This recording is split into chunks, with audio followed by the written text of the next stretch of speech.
Welcome to Masters of Self University podcast, your highest source of sacred truths and universal wisdom. Hello, beautiful souls. I'm Rachel Fiori, mystic, spiritual teacher, psychic healer, and founder of Masters of Self University. Join our journey of soul transformation as we deep dive into this latest episode.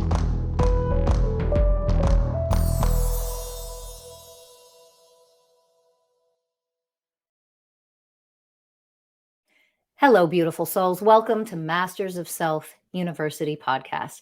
I have a very special guest, the host of Real Men, Real Talk Live, and my very special friend who I have grown to love very, very much, Mr. Jay Rothman. Hello, Jay. Hi, Rachel. Thank you for having me and inviting me into your program today. I'm excited to be here, share some of my story with you.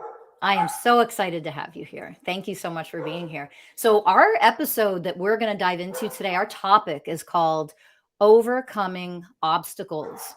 And Jay has some really special things that I'm so excited for him to share with our listeners today about overcoming obstacles. Let's face it, in life, the human experience is about overcoming obstacles. I mean, that's just part of the human experience. And everybody has their own life experiences, their own obstacles to overcome. What that means for them, the lessons that are hidden in those obstacles, we're going to dive into. But before we really talk about a massive, I think a major obstacle that you have been a champion of in your own life, Jay, I want to first talk about way back in 2015, you had a massive shift. You had a big shift, a very big change in your life. So can you tell us your health, what your life experience was, where you were at in your level of growth or lack thereof back in 2015? Let's start there. Ooh, wow. Yeah. So back in 15, I had some medical conditions that reared its head in my life, and about 6 years earlier, I was 48 and had a heart attack, and I followed, I followed the Western medicine's GPS roadmap to health. And for me, that was, at that time, it was about lose weight, join a gym, lose 40 pounds, join a gym, quit the pack a day smokes, and change your toxic fast food junkie diet to Mediterranean, and you'll be good to go. And I did that for a couple of years really well. But then life got, insanely crazy in my role as a vice president of a company in Long Beach, California. Life got very stressful at home, and I basically abandoned those few suggestions by my cardiologist at the time. So fast forward, 15 shows up, and October of 15, just over 7 years ago, and I ended up with some significant health issues. The first and foremost, the one that had me literally hours from death, was they diagnosed me with a rare blood clotting disorder that had blood clots. They determined I had blood clots in my RCA for my heart. I had my left iliac and my left leg was 90% blocked. My right was 99% blocked. My aorta was 29% blocked. And this is just one condition, one of 9. And so, wow. But this particular one, they were able to save my left iliac. They put a stent in my right. They couldn't save. So they kept that blocked and entered and put in what's called a fem-to-fem bypass in my lower abdomen for my right leg. So I'd still have an artery flowing blood down to my toes. And at that time, I was in a hospital for a week, and I began to have what some refer to as a spiritual awakening. Up until that moment, I had left my faith when I was 14. I was a very self-willed, self-controlled businessman, husband, father, but at this moment in time in a hospital, I started to get these messages come through to me as I lay there in significant pain, emotional pain, as well as physical pain from significant work that they did to save my life. And in that moment, I knew that two things that I want to share. One was that I knew I had less than a year to live. If I went home and I didn't change every aspect of my life, every choice that I made as a father, as a husband, as a son, as a sibling, as a friend, as a brother, as a employer, and as an employee, I knew that I had less than a year to live. And the other thing that hit me strong in a hospital was that I knew the man I had become, and I hated every aspect of who I had become. Wow. But in that moment, Rachel, I also knew that I had lost myself, and I had no idea who I was at the core of myself, at my what we call the heart or the soul level. And so the next download that I got was that if I wanted to live and not just survive, but if I wanted to thrive in my life, I had to be willing to metaphorically die Beautiful. so I that was I going could to rebirth, say so I could it. rebirth myself. Yes. And so began the healing journey. So that's what happened in 15. When I left the hospital, I made a very, very conscious, difficult decision to leave, exit out of a 30-year marriage. And I knew that I also needed to um, exit out of my corporate career that had spanned at that point about 40 years.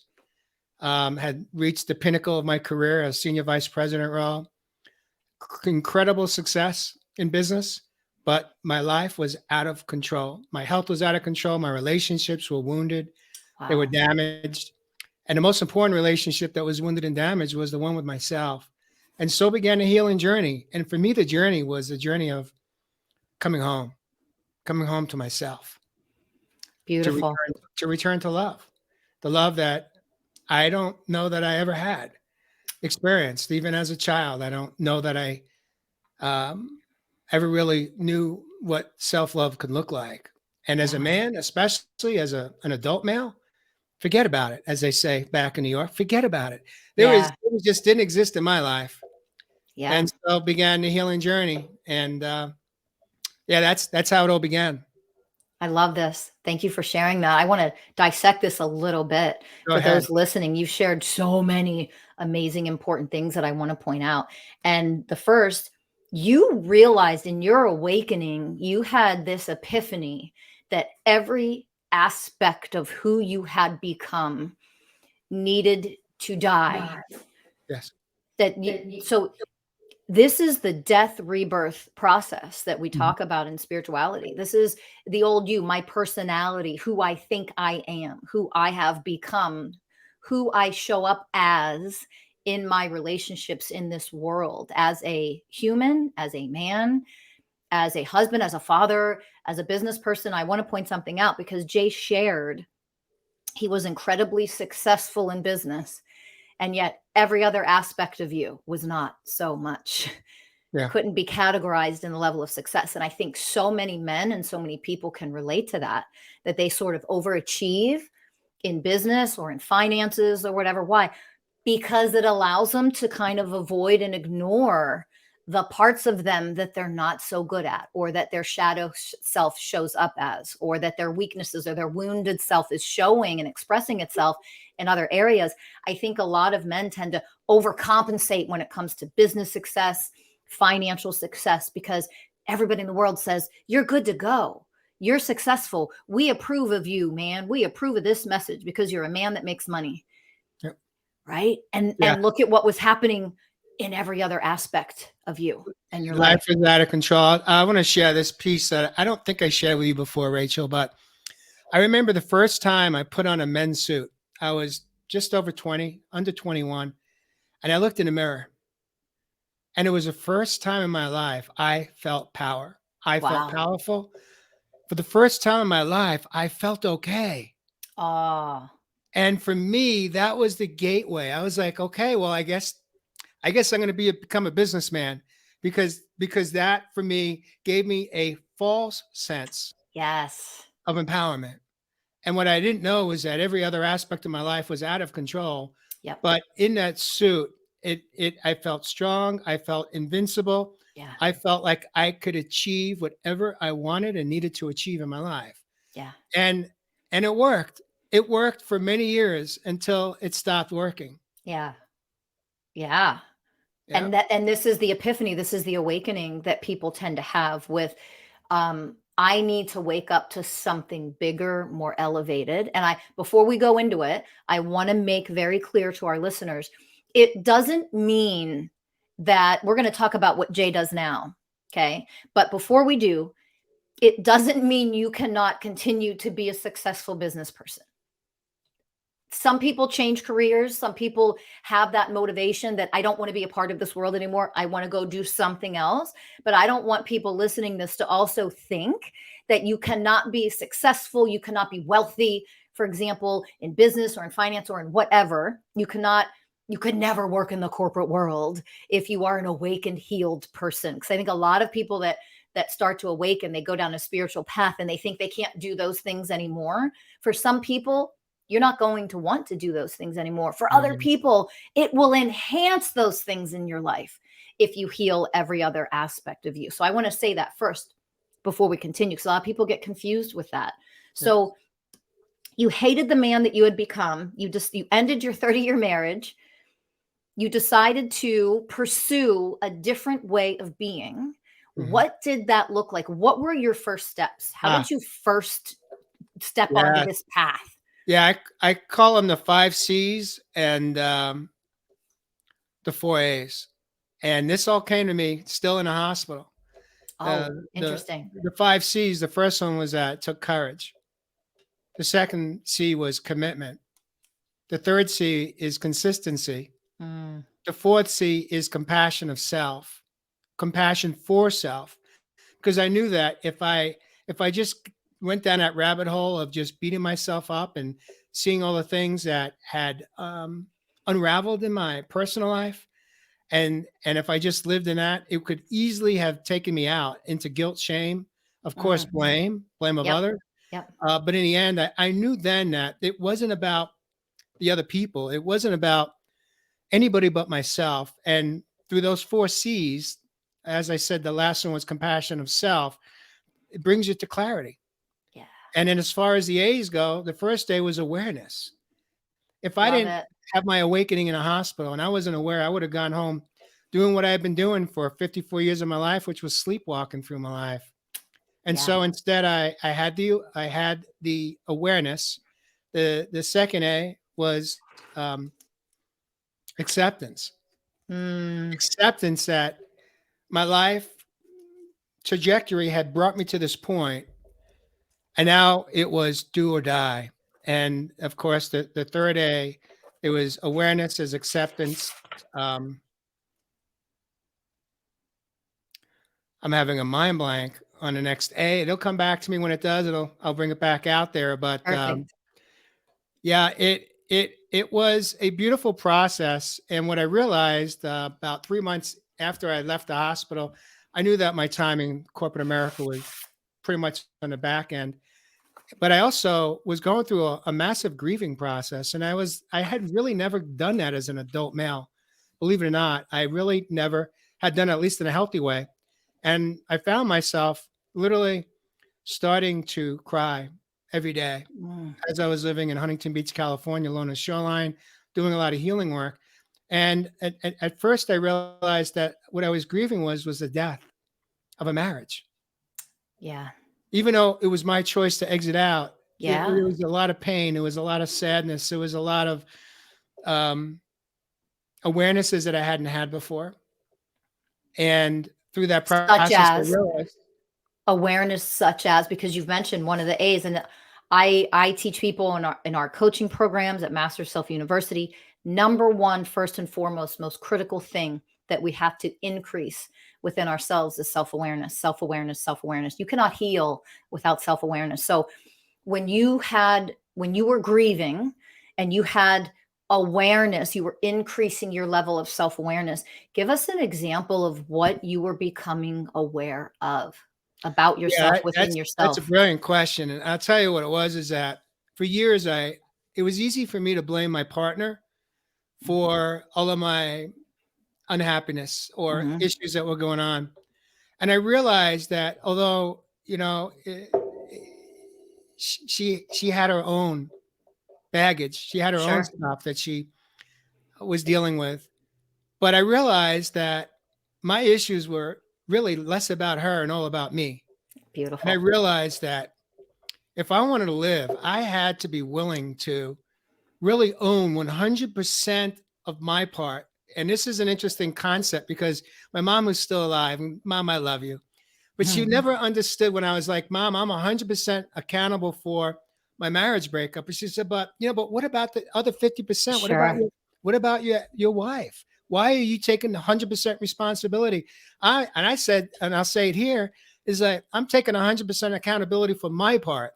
Now, if she chooses to take 50, or it's just a number anyway. Yep. But at the end of the day, I was finally ready to own 100% of my choices and how I showed up and how I didn't show up, and how the things I said and did were harmful in the marriage, but also harmful to myself. And so for Beautiful. me, that was what it was about. It was about me finally showing up and growing up and Hmm. taking 100% accountability. And through that process, when I really realized that I was grieving the death of a relationship, that once I had that awareness, that was beautiful, because then I gave myself permission to feel the pain that came Ah, there forward you from the go. breakup. There you go. And then, unfortunately, about 3 months later, my dad transitioned, which was the Mm. first time I experienced the death of a relative close to me. And so now I'm grieving the death of my father. And then I realized about a month later, there was a third death that I was grieving, the death of self, the death of me. And through that process, I learned how to grieve in a really healthy, loving way. And even though it was simple, not easy, as you've heard me say many times in Real Men Real Talk Live, it was so great. It was so great because I got to purge, I got to release, I got to let go of things that hadn't served me for years, but I was afraid to let go of as a man. Beautiful. And so yeah, so that's kind of how it played out. And it was a beautiful journey of the journey of coming home to return to love. To return to love. Where did you realize and how did you realize you were not loving yourself? By Because every this, choice, by every choice I had made. by every choice that I had made. I love that answer. Let's elaborate on this because here's one of the biggest things that I find with people. We live in a world where we throw around the word love a lot. Mm-hmm. We talk about self-love a lot. Love yourself, love yourself, love yourself. Now, I always in my teachings and what I offer people, I always tell them you have to forget what you've learned about love. You have to realize love is not a feeling. It is a way of being. Yep. Love is a way of being. And so when we talk about like self-love, a lot of times people talk about self-care Mm-hmm. and that means love. And I'm here to offer something very different. If you're willing to do self care, it's because of the love you have for yourself that you're willing to do self care. That's But interesting. yeah, the self Interesting. love is I am worth the self care. I am worth setting the boundary. For example, I love myself enough to say no. I love myself enough to say yes, to receive. I love myself enough to carry out some action that is loving, and the action arises out of the love that we are. That is my definition, how I teach what love is. So when you started to realize through every choice you made, you were not in love with yourself, give us an example of one or two choices that showed you didn't love yourself. And then how did you transform that? What Okay. changed? Well, back in 15 now, you remember I told you the doc said lose 40 pounds? Yeah. Well, I had lost the 40, of course, but then when life spiraled 2 years later, leading up to 15, I put the 40 back on, of course. Yeah, you Plus, I posted added that. another 20 for bonus. So now I'm 60 pounds overweight. Now Wow. I am legally obese. My waist was pushing 43. And I smoked a pack of cigs a day. Mm, I was in the restaurant industry for 40 years on supply chain management side. So I got hooked on the most toxic fast food. I was a fast food junkie. I was massively codependent in my relationships. I had an addiction to sex. I had mm. I developed many addictions, 5 addictions That included food, work, right? Sex, Yes. codependency, and cigarettes. And notice none of those included alcohol and drugs. You don't need to be an addict to just be, to you don't have to Absolutely. be drinking alcohol and abusing it or drugs. Those were not my choices. But coming back to your question, it's interesting because for me, my gateway to self love actually was through self care. Now, the Beautiful. self care I'm talking about was something I never gave myself permission time for because I didn't think I had time. So while I was on medical leave, I started to practice showing up for myself in a way I never had. And the part of myself that you talked about, you mentioned love, the part of myself that I had abandoned was that beautiful little boy inside, Yeah. And for me, the journey of coming home was coming back home to that little boy who I thought grew up with me or died when I became an adult. Hmm. And I never understood that when I would be having temper tantrums, meltdowns, when I get frustrated, irritable, discontent, that was little JJ. That was the little boy within me. So Yeah. for me, the journey of coming home was coming back home to learn how to have a relationship with a part of myself that I turned my back on when I became the adult. But I was still waiting for my parents to show up for him and love him in a way that it really wasn't their role anymore. It wasn't their job. It became my responsibility to check in with him every day, to even learn how to talk to him. Some people think you're crazy when you learn, when you talk to yourself. I encourage, part of my principles that I teach in my coaching world is learning how to talk to that little boy, little girl within, have a relationship with them. And for me, the self-care got me there. Self-care for me was learning how to change my relationship with food. Big one. Yep. Learning how to change my relationship with exercise because I didn't like exercise. I Mm. I didn't want to go back to the gym this time around. I was like, no, I'm not going to go into a building with a bunch of other people that are in pain and fluorescent lights, simulated lighting. I wanted to be in nature. I wanted to be outdoors. Now, I had no idea how that came to me, other than that was another download or a moment that one of those epiphanies that happened even in the hospital was like, this time I got to do everything different. I got to make every choice moving forward has got to be different than what I thought I needed to do. And here's another download that happened for me was that everything that I thought was a truth in my life in the hospital, I realized was a lie. Oh, I like that. And everything that I thought was a lie ended up being the truth. Oh, I love that. Give us an example. Well, really what I'm talking about is my relationship with my belief systems that I was taught, that I was educated on as a child and at home, at school, at church, temple, Love in a it. playground, reading, anywhere where my belief systems were so ingrained in me. I was willing to die for my belief systems. And part of this healing journey was when I realized was that they weren't even mine. I Yeah. inherited them from my ancestors. And I Yes. realized like part of coming home to myself was really like saying, maybe I want to, in some spiritual way, give them back to my ancestors, give them all back to my ancestors. And that's what I did. I gave them all back. And for about a year, every time somebody would ask me a question, somebody of relevance in my life, Mhm. I would answer it the same way. I don't know. I'm not sure. Oh, I like that. I think That, I that think is surrender right there. yes, yes, yes, yes. To be able to say, I don't know, instead of have to come up with some answer like you know it Right. all, Yeah. is such a beautiful signal of growth Yeah. that we can pause, we can breathe, we can feel inside. And Yeah. if there is an answer there, beautiful. And if there isn't, it's okay to say, I don't know. I don't know. I And don't then, know. and then sometimes I'd catch myself when I would respond. And then I'd catch myself in that moment. I tell myself by saying, you know what? It's just my story. Yeah, I It may love or it. may not even be true. It's just what I heard or what I think Yep. is the fact, but it may not be. It's just what I was taught. Yep. So I learned how to do that. And eventually I surrendered my old belief systems. And part of the journey for me was of coming home was about really learning what is important in my life. The things that mattered don't matter to me today. And Mm. the things that didn't matter only matter to me today. Oh, And like then what? Give us an example.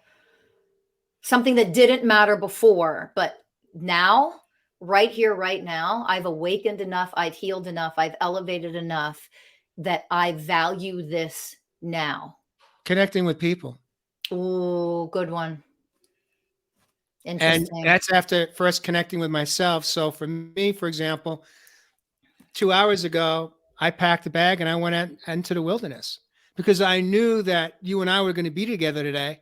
And that was how I connect with self and connect with divine source Mhm. and even connect with the little boy within. We had a little play date today, just me, myself, and I and divine source. And I went out there so that I could listen to the type of music that feeds and fuels my soul, so that I can connect in a wilderness with land, Mother Gaia, and then be ready to be here and be present and be who I am today. And there's a classic example. That's a form of self-care for me, Yeah, I of love that. of being in the wilderness. I don't call it exercise today. Even my meditations, we're taught by so many great teachers of meditation how to sit in silence and quiet. And my meditation is in movement. My meditation is when I'm in the wilderness by myself. Yep. That's my form of meditation that works really well for me. That's how I find balance within. That's how I connect. So, Beautiful. So I want to point a few things out. So you've mentioned several things so far that I am now going to bring to the surface and highlight. And this is, as many listeners know, I teach about the universal ways of oneness. If you want to read about the universal ways of oneness, you can go to Amazon, purchase Mason's Way, the 20 universal ways of oneness. But Jay, as he's been sharing, I want to point these out. He mentioned the way of surrender, being able to surrender to what is, being able to be in full presence. He talked about presence even without saying the word necessarily, being in nature, being in presence with source, with his inner child who needs love, attention, validation. He mentioned connection, the way of connection. And the way of connection is when we connect first and foremost to our higher soul, to our divine selves, to the universe, to source. However you want to think about it is perfect, whatever you want to call that energy or that level of consciousness. But he connects to that before then. And he also mentioned connecting to other people. It used to be something that wasn't that important to him. But the way of connection, he's mentioning as he's describing his experience in shifting, transformation, awakening, he's mentioning the universal ways of oneness. He mentioned the way of responsibility. That's the first way of oneness. And that is being responsible for me. That although my ex-partner, my ex-spouse, of course, had her programs, her wounds that she brought into the relationship, but we waste our time pointing the fingers and blaming. Instead, we learn true, authentic awakening, healing, elevating ourselves to a more divine being is taking 100% responsibility for how I showed up. No matter how the other person showed up, how did I show up in that relationship? How do I show up in my life? That is the way of responsibility. And then you also mentioned having compassion. So the seventh way of oneness is the way of compassion. Universal way of oneness. Oneness consciousness is having compassion for self, yeah. our wounds, our programs, our brokenness, the ways that we've shown up in unhealthy, ugly ways, but having compassion for that instead of judgment, blame, and shame. So you've just expressed so much elevation and growth. Fast forward a little bit. Yep.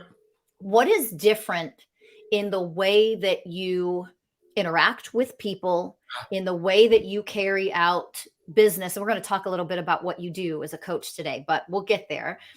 How do you show up differently? What's so different about it? Because I'm going to guess it's drastically different, but It is. what Yeah. makes it different today in Yeah. your interactions with other people, with me, with anybody in the world, and the way you show up in whatever aspect of your life? What is so different now compared to before you've shifted, awakened, and healed? That's a beautiful question. And thank you for asking that of me.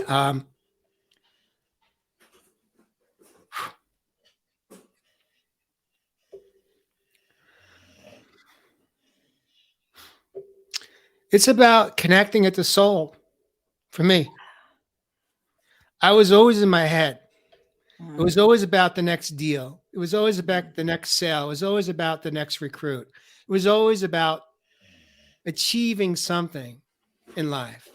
mm. And today, I don't, I don't have a priority in my life to achieve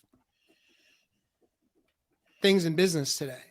My number one intention in my life today is to connect with people at the soul level. Some Love refer to that. it at the heart space because I lived in my head space, Hmm. and and it ran its course, and it didn't serve me. It didn't serve my relationships. And today, my I love nothing more than connecting with people, like having a spontaneous connection where energetically you're aligned. You feel this, like almost like this kinship, like you know them for a long time, and Yes. you may have just met somewhere in a community or even in nature. I meet a lot of people on the trails, and I always engage, and I put in the effort. But I think that's the biggest thing for me is like I'm less interested in hearing about your successes in life. Hmm. I'm more interested in learning more about who you are, not who you've become, I but who love you this. are. I love this. I love this. And achieving, you're not focused on achieving. And one of the things that I say, and I'm going to throw this out there to people, is achieving instead of becoming, meaning becoming the most magnificent, powerful There you go. version of ourselves that we can become. There you Because I go. think we do it upside down and backwards. Yeah. We learn in our society, in our world, that you're successful and you're wonderful and you will be happy if you achieve A, B, C, and D. And of course, number one is always financially, right? Because that gives us some freedom. But we're not, even if you're successful in those ways, achieving instead of becoming the most magnificent version of you. How can you become a more self empowered version of you? How can you become a more loving version of you, a more divine version of yourself? Because when you become the highest, most magnificent version of you that you can become in a lifetime versus achieving status and things, my experience and my wisdom tells me that the achievements, the success that we define in our culture, in our society, that just comes, that just kind of flows to you as it will. When you become, you are more of a selfless person, focusing on what it is that you have to offer versus what you can get from There you go. people. There you go. Love that. And that right there, I'm going to ask you about your experience in that, Jay. Is what are your experiences now, that because I know you personally now, and what is your experience with when you show up as this beautiful present human being who can offer things to people versus focusing his interactions with others on what he can get from them, whether it's relationship, money, business, doesn't matter. What are Right. your experiences that? Can you speak to that? Yeah, yeah, of course. And I know you're going to relate to this is because so many people in the mental health business, or in the business that we're in, which is mental health for sure. Mhm. Yep. Um, we walk around talking about like we're in the business of helping people, and I'm not in the business to help anybody. The Mm, business that I'm in is the business of inspiring people and bringing hope to their life. And for me, the acronym for hope is healing our perspective every day. Because it was my perspective that was wounded. It was my perspective that was wounded due to my, some of my childhood traumas, wounds, pivotal moments, experiences, whether yeah. it was at home, whether it was at temple, whether it was at school or on a playground. I had a whole, I had a pretty full packed piece of luggage with that. And so today, I'm not in a business to help anybody. I can't help anybody. I'm not powerful enough. And I'm barely powerful enough to inspire people. But that is ultimately what my role is as a facilitator, is to share stories, is to listen to my clients as well, Mhm. Mhm. and then ask those leading questions that can help guide me to the pockets or the wounds that they are either avoiding, they haven't dealt with, or they're not even aware because it's at the Yeah. subconscious level. Exactly, the stuff in their blind spots. So let's talk a little bit about that, because what do you do now today? What is your role?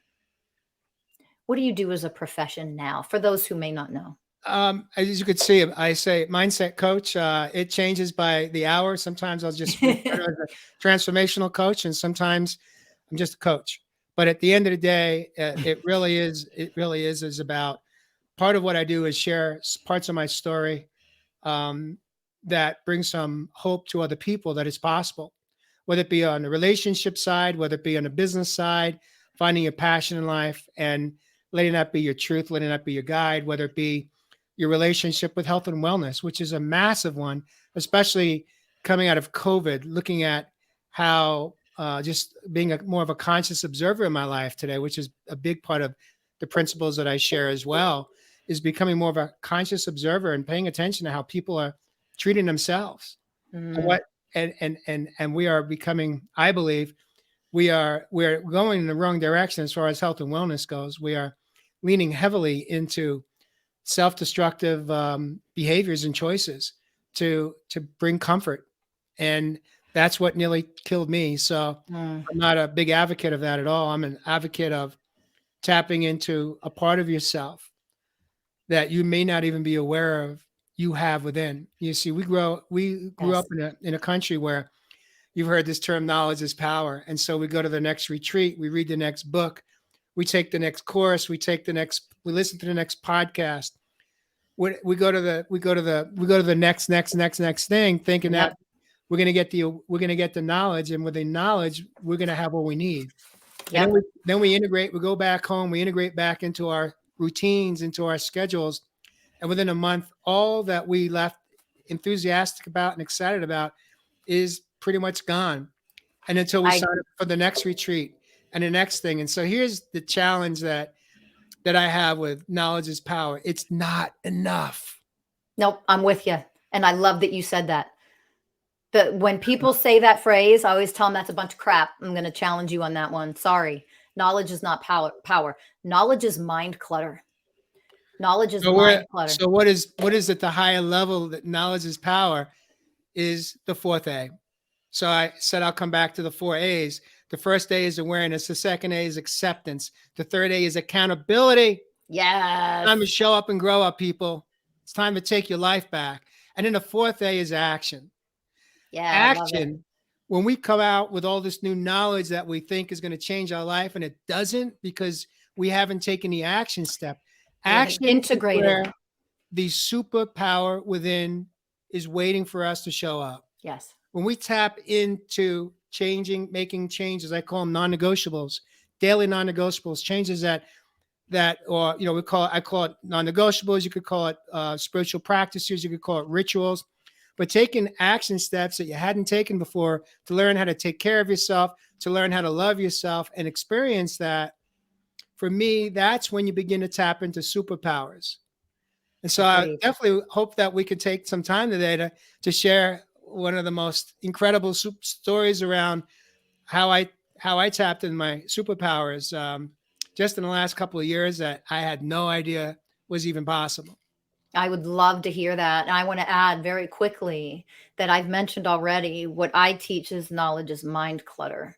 And a Hmm. lot of people have learned over the years, especially the last couple of decades, they gain a bunch of knowledge, they get a bunch of stuff that they regurgitate in order to sound like they know what they're talking about, Yep. instead of slowing down, taking the time to integrate what it is that you are consuming. If you actually put it into practice and you go to a retreat, you learn from a coach, you learn from a teacher, for example, you have a guide, a professional to help you, you integrate that, then that knowledge actually integrated becomes wisdom. You now have wisdom because you've become what you were learning about. Becoming what you were learning about is what wisdom is. Wisdom is power. And Wisdom is power. wisdom doesn't reside up in here. It does not come from mind. It comes from the heart or the Yep. soul. Comes And from heart and soul. that really is really the sweet spot. That's where we want to spend more of our time during a day, during a awakening hours, tapping into our heart or soul. Yes. That's where our birthright, which is our greatest inheritance, is wisdom within. When we were kids and they said to you, trust your gut, and you took the test and you didn't trust your gut, and you changed the answer, which was the first answer. And of course, the first answer was the right answer. That was the gut answer. That trust your gut was the wisdom. Yes. And then somehow, some way, we lose contact with that in our adulthood. And now we're just trying to control our outcomes. Yes. Rather than pause, tap into the inner wisdom, and we have all our answers. Yeah. And now how I determine the difference between, let's say, a wisdom hit and an egoic hit. Mm-hmm. Listen carefully, people. This is how I do it. If something passes through me, a thought or an idea, and there's any static around it. In other words, I'm not sure. Wait, is this the right thing to do? If I have any uncertainty, then I absolutely know it's coming from the mind. It's coming from the egoic mind. Yep. When something comes forward for me, a new awareness or a thought, I'm going to call it a thought in this moment, but it really isn't a thought. It's something that comes forward that I wasn't in thought about, but it just spontaneously arises from within. Bubbles up. Mm-hmm. Bubbles up. In that moment, when I can pause and go, is there any inner conflict around this? Or is this an absolute knowing? When I have that absolute knowing, I know then that's my first hint that it's coming from inner wisdom. And then I don't have to ponder it. I don't have to debate it internally. I don't have to sit in it or sit with it. Make the checklist of pros and cons that people do. That's when we're trapped in mind. We don't trust. Exactly. We don't trust the universe. We don't trust our higher self giving us the guidance that we need. Mind has to figure it out and know. And actually, it just gets in the way. Yes. Yeah. So that's the process I take, is because I do want to know when something bubbles up for me or comes forward. I always take a moment to ask myself. I call that a vital check-in. I check my vitals because I want to know, is this coming from my egoic mind? Or is it coming from my heart?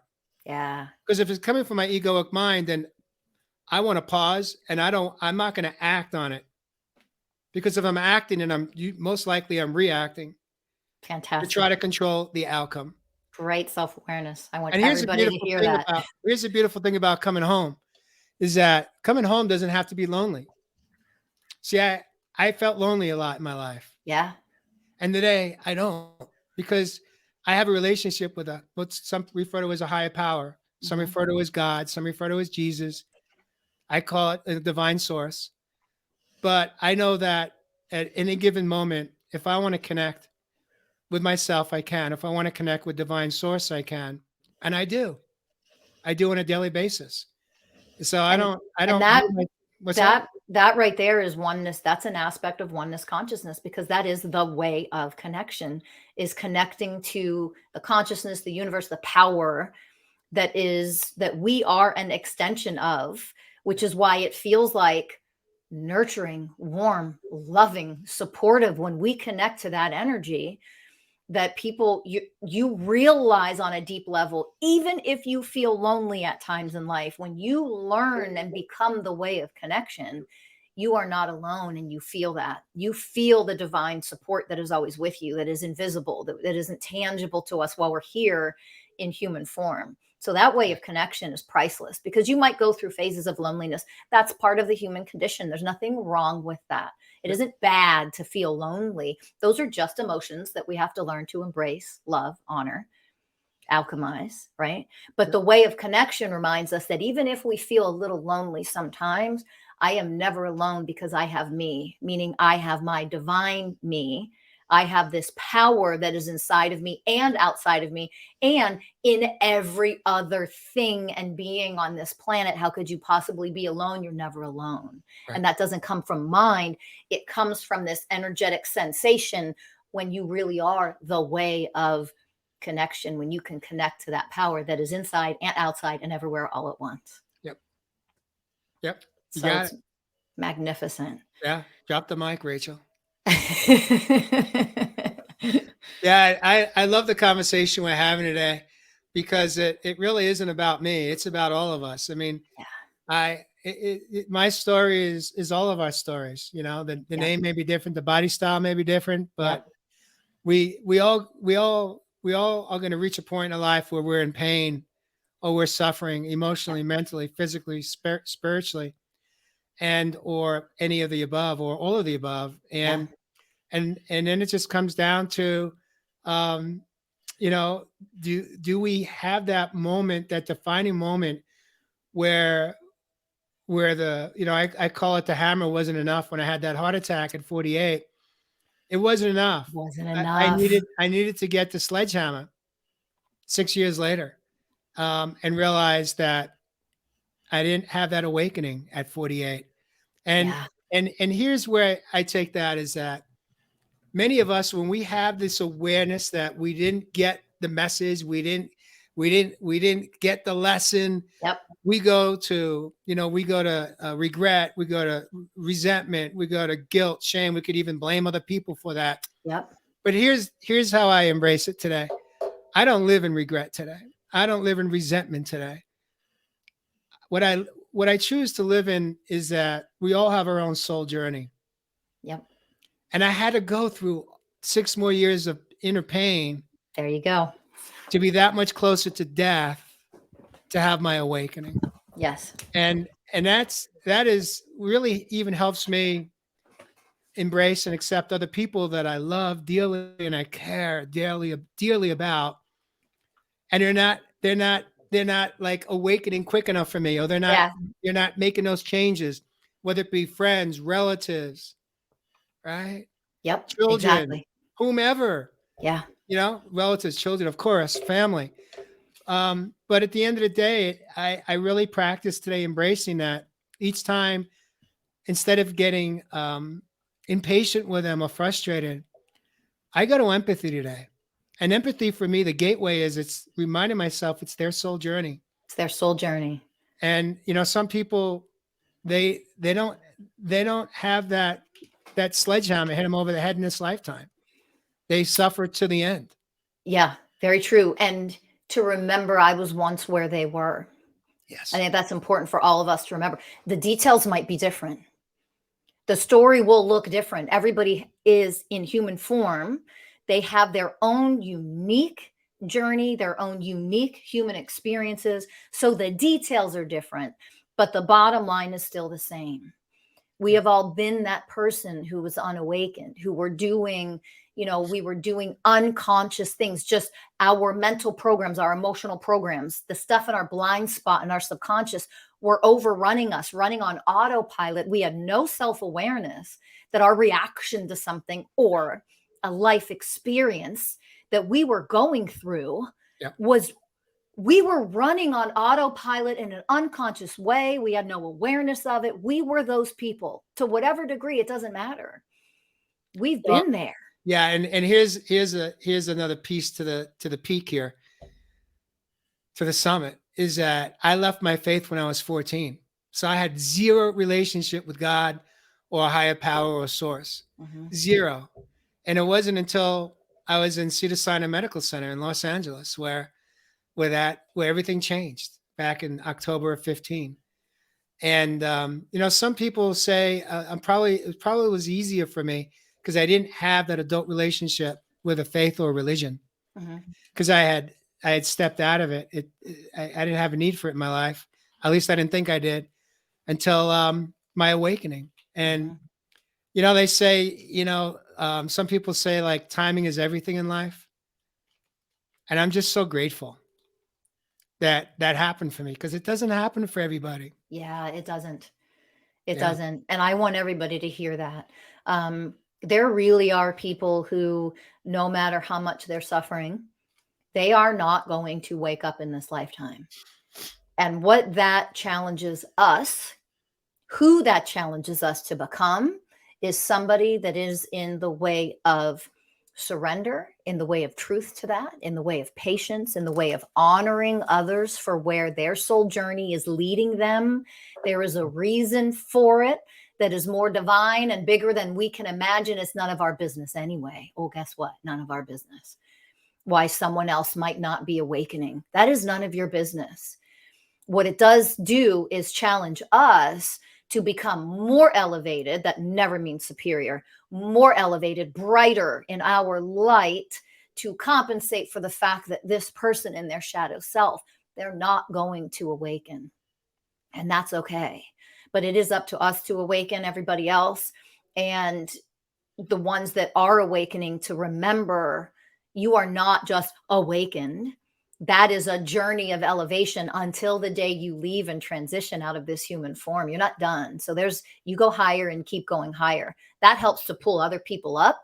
It also helps the people who are in suffering, who are not going to awaken, to transition with support, compassion, love, peace, non-judgment while they're here and when they leave this planet. Because divine people, that is how they show up. There you go. That is how they show up. And as you've heard me say, simple, not easy. Simple, It takes not easy. a lot of work for us to have compassion and empathy and patience for those that are stuck, those that are in some form paralyzed, emotionally and mentally paralyzed, Absolutely. and not willing or able to break through, to break free to inner freedom. Yeah. Because really, that's what we're talking about here. Yes. I want to share this story with you that is a testimonial to the infinite possibilities that we have to heal, to self-heal, because this is a huge part of my story.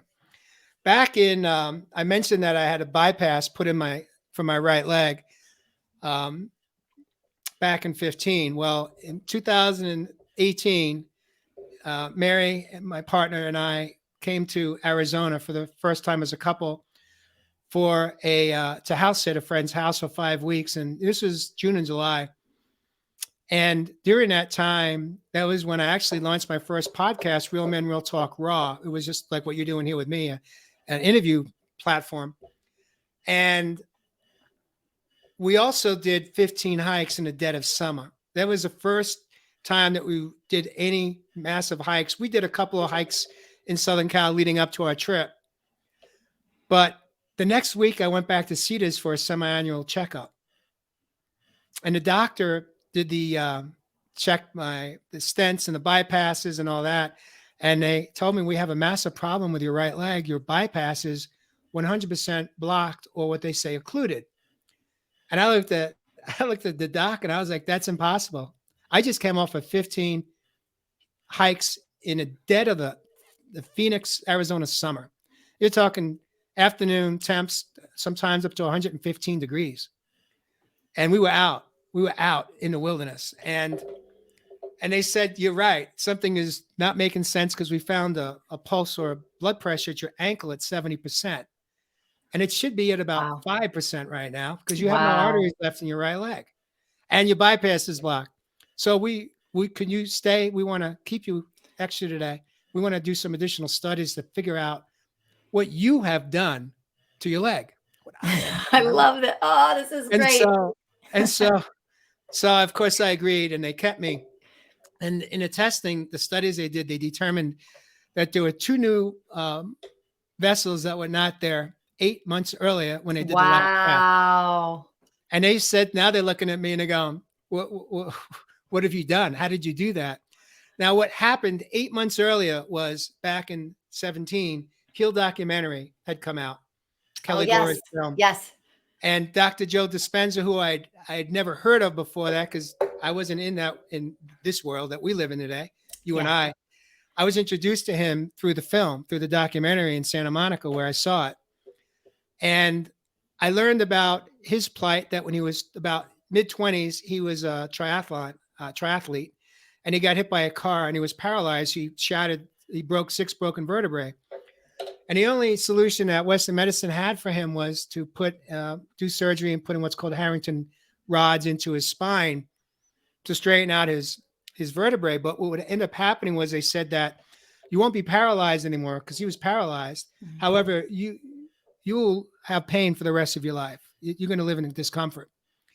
And he said to himself, no, thank you. Yeah. He said that if I could prove my own theory that I can create this visual exercise in my mind, and I repeat day after day, committing to the process of the 4 A's, right? If I can prove that I can self-heal my 6 broken vertebrae, I will spend the rest of my life dedicated to this business of health and wellness.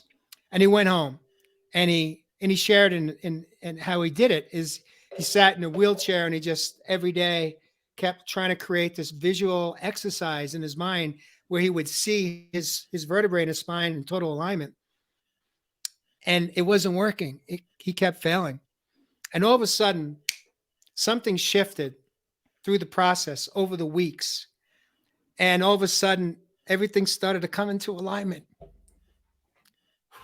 And by the 10th week, he walked out of his wheelchair.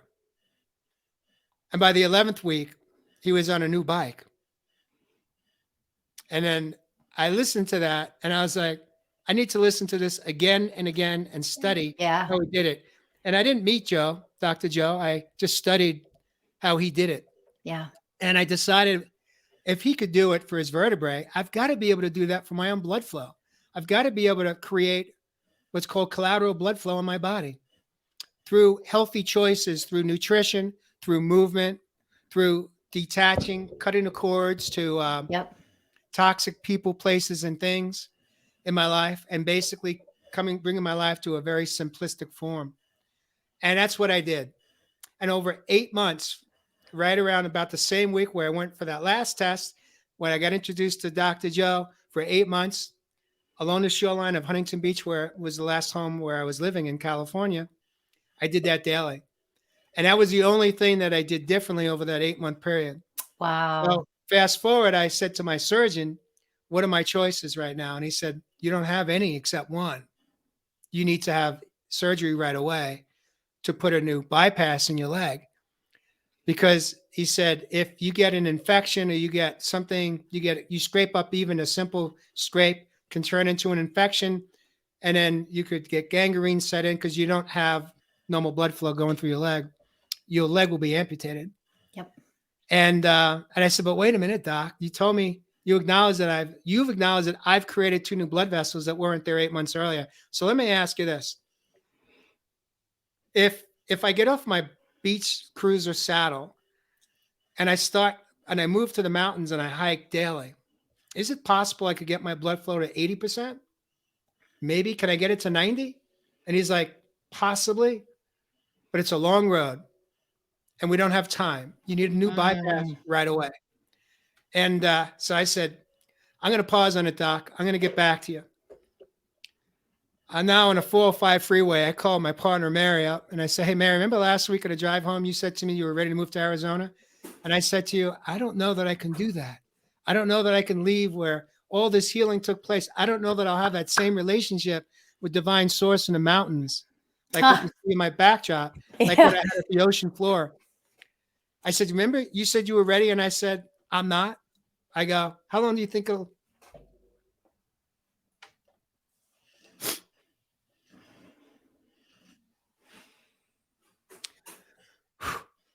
I said, how long will it take to pack? And she said 3 weeks. And that's what we did. Wow. And that mountain that you see behind me, the tallest peak there, well, the one to the right of me, it's in the background. That's Thunder Mountain. We moved to Arizona. And I never called my vascular surgeon back. I didn't give him my answer. I just made a decision not to have surgery. And that was how long ago? That was in 2018. And Mary then asked me, well, I'm not going to go there in this moment, but I continue to do my work for myself, on myself. And in 2019 or 2018, right after we moved here, she said to me, tell me about that blood thinner you've been on. Are you going to stay on it?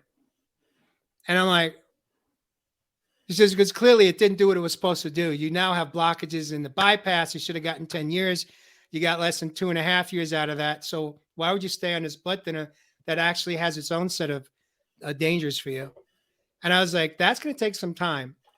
She goes, well, you're an advocate of living in faith today, but you can't live in faith and fear in the same breath and do the work you do and teach what you teach.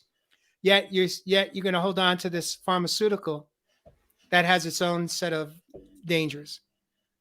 And I was like, it's going to take me some time to work through that. And I did just that. It took me about 18 months. But one day I had a nice conversation with Divine Source on the trail by myself. And I asked him to agree with me that when my work is done, that will be done. But I asked that it just not be today or tomorrow or the next year.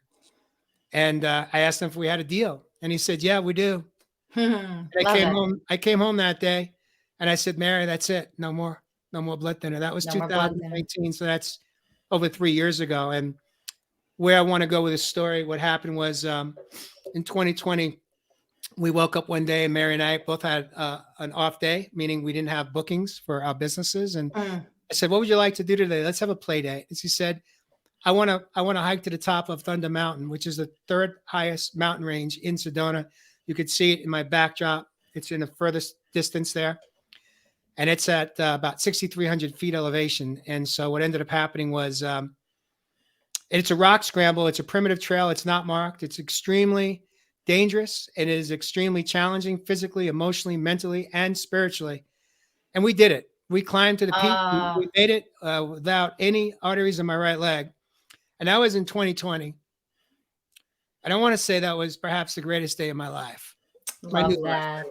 Wow. And then I set a mark that I wanted to hike the highest mountain range in Sedona. It's called Mount Wilson. And so about a month ago, Mary and I set a day to do it together. And she ended up backing out. So she had an opportunity to volunteer at a local retreat center, be of service that day. So she did it. And I said, you know what? We'll do it next week. But I want to go out to Mount Wilson. I had never been there. I want to go there and I want to just assess this mountain range. And I went out there. I really wasn't prepared to do it, to go to the top. I was just going to get a lay of the land. Just scoping it out. Open it out. And I was about 30 minutes in and I got a hit on my phone, a message that this woman who I had been following on social media, who had been diagnosed with the same condition as I, was being rushed to the hospital because her right leg, she needed to have her right leg amputated apparently. Wow. And I went into a spiral, emotional spiral in that moment. First, I got angry. I got angry at her because she chose different choices than I chose. Mm-hmm. And I was not able to inspire her, or I was not able to impact her life. And then I went into sadness because I knew anger was usually its secondary. I knew what I really was just sad for her. Yeah. And then I went into a little bit of fear, like, oh my God, like she could have been me. She could still be me. At any time, my leg could be gone. Yeah. And I decided in that moment, there's no way I'm assessing this trail. I'm climbing it. So many emotions flowing through me. Yeah. Like I got to take this trail to the peak. I'm going to the highest point in Sedona, 7,300 altitude elevation. And then I realized I don't have my walking sticks, my hiking poles, and I only use them for extreme hikes. And we do some free solo from extreme hikes today. And as I had this recall, I glanced to the left as I'm hiking, I'm walking, and this wooden stick, this walking pole of such, but it's a branch from a tree, was leaning against a stone. Wow, there it was. And there it was. And I just looked up at God and I said, okay, thank you for giving me Thank you. And I grabbed it and I took it and I made it to the summit. I made it to the peak. And I laughed. I cried. I screamed. I yelled. I prayed. I honored the experience. And what I honored the most was that I tapped into my superpowers. Oh, I love it. Another day of learning how strong I really am. Yeah. And we all have the same capacity. We play small in life. We sure live in do. lack. Instead of tapping into understanding that Now I'm speaking about, physical superpowers, but there's also the emotional. There's also the things that don't involve, taking an extreme mountain to the peak, Yeah, but making decisions and choices to exit out of a marriage that was no longer serving my wife or I, that it was harmful, and having the courage to step into that. That took courage. That was another, what I yeah, call conquering an Everest. And there's so many other ones out there, but the physical ones are easy to assess. Leaving corporate America was another conquering Everest for me. exactly. Overcoming those obstacles, Yeah. overcoming obstacles. And it always means, who can I elevate into? Who am I here to become in this lifetime?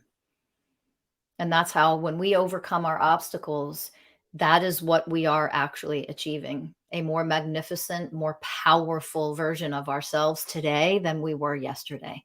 Yeah. And on that, thank you for sharing today, Jay. It's been such an honor to have you here, as always.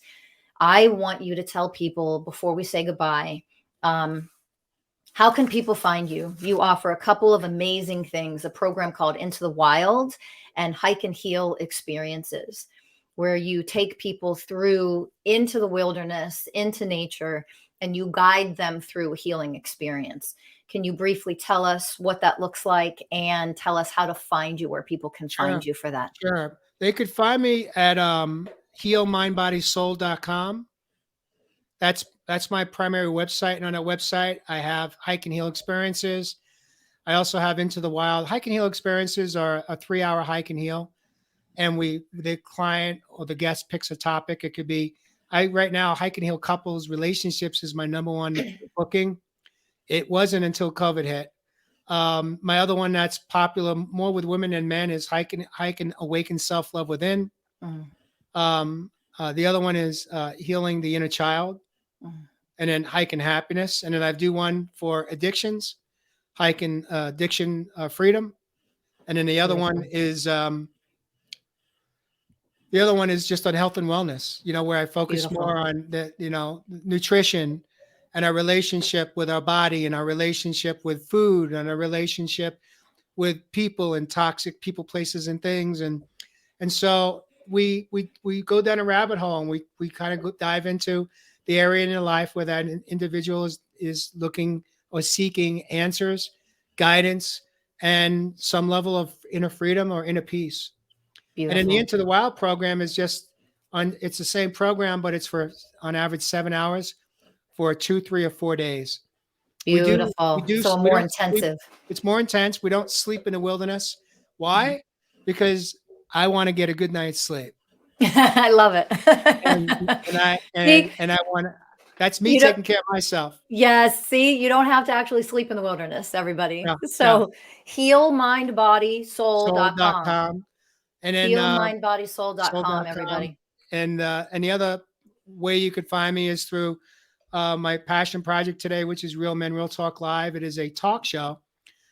Rachel has been on. I believe we've been together 3 times, and then I we've think come 3 times. into your podcast as well, Real Men Real Talk Live, and we just talk about the things that you won't hear in the locker room or the boardroom, but the topics that men and women need and should be talking about Yes. life, and how to change the trajectory of how we see ourselves, how we feel about ourselves, and how we navigate through life's challenges. Beautiful. And that's live on Thursday evenings. Mhm. Live on Thursday evenings. So 6 p.m. 6 Cali. p.m. PST, Yep. correct? Yep. So check out Real Men Real Talk Live. Check that out on Thursdays if you're not aware of it. Give it a try. Watch the replays of some of their show. Jump in, join in live. There are 4 co-hosts Yep. for Real Men Real Talk Live, and these are amazing, wonderful men doing wonderful things in the world. So thank you so much, Jay. Always such an honor to have you here. To all of our listeners, thank you so much for sharing this space. It's always such an honor. Be sure to hit that like button. Show us some love out there. Make sure you subscribe and share this out to everyone that you know. Make sure you check out Jay Rothman and his website. We'll list everything below so you can check that out. We'll have the links listed. And check out Real Men Real Talk live. Thank you, Jay. I love you so much. I will see Love you you too. soon. See everybody in the next podcast. Bye for now, everybody. Thank you.